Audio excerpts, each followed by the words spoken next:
ko jaunieši pārsvarā iegūst profesionālajās mācību iestādēs. Taču, ja jaunietis ir pietiekoši motivēts, pieredzi var uzkrāt arī mācoties vispār izglītojošajās skolās. Viena lieta, ko konstatējām attiecīgi no jauniešu anketām, kas kopā bija 666 no visas Vidzemes reģiona, no visām 26 pašvaldībām, ir tāda, ka lielākā daļa jauniešu, jeb 95%, viņi norāda, ka ļoti būtiski ir tieši šī te prakšu ietekme un ka tas dod ļoti lielu ieguvumu tam, lai pēc tam varētu atrast nākotnē darbu. Vienkāršajās parastajās vidusskolās un ģimnāzijās prakses nav obligātas, un lielākoties jaunieši vidusskolā un arī pamatskolas beidzamajās klasēs nav īsti ieinteresēti doties strādāt, nesaņemot par to atlīdzību. Varbūt ir nepieciešama speciālāka uzrunāšana, ir nepieciešams pastāstīt vairāk par šiem ieguvumiem. Piemēram, arī par to, ka šo pirmo prakses pieredzi var arī gūt nevalstiskajās organizācijās. Ar darba atrašanu vieglāk sokas arī tiem jauniešiem, kuri prot eksaktās zinātnes un vidusskolas laikā apguvuši visus mācību priekšmetus. Sākot jau no mazotnes, ja mēs īsti neiemācām tās vajadzīgās lietas, kas tagad ir vajadzīgas, jebkurā gadījumā kaut kādas saistībā ar dabas zinībām, inženieru zinībām, ja?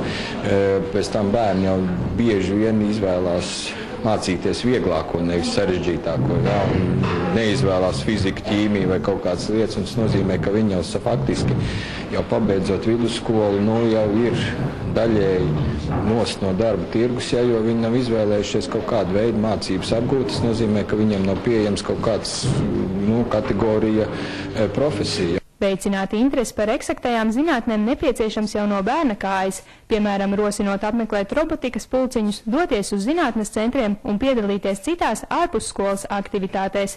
Nepieciešams arī lauzt stereotipu par prestižajām un neprestižajām profesijām, kā arī jauniešos attīstīt sevis prezentēšanas prasmes.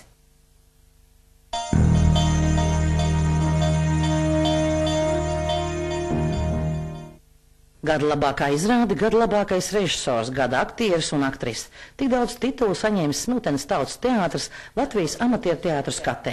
Un šī atzinība gūta par Paula Putniņa Lugas pusdūšu iestudējumu. Nenoliedzām par to ir gandrīz arī režisors Agris Māsēns. Ļoti mērķiecīgs darbs ar aktieri un arī tās Lugas aktualitāte, varbūt tā es teiktu, jo lai gan Lugi sarakstīta 80. gados Paulam Putniņam pusdūša, bet šī tēma joprojām ir aktuāla, jo,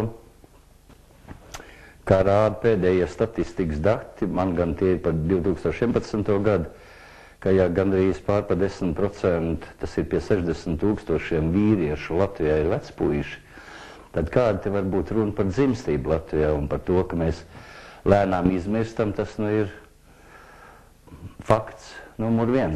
Tu man paēsēsi. Es uz vakariņu laiku būšu atpakaļ, tad man ir kaut kas padomāt jau garšīgs. Ārprāts, Mundi! Ko tu dari? Bāli, šo pogu. Tu esi nevarsīgs. Nē, Vitiņ, nekas tam līdzīgs, mamma. Patiešām, tu man sen nebija slimojis. Klausies, vai darbā kaut kas ir liecies un atradījies, ko? Nē, mamma, Vitiņ, nekas tam līdzīgs, mamma. Nē, tu esi tik tev cauri redzu, tu no manis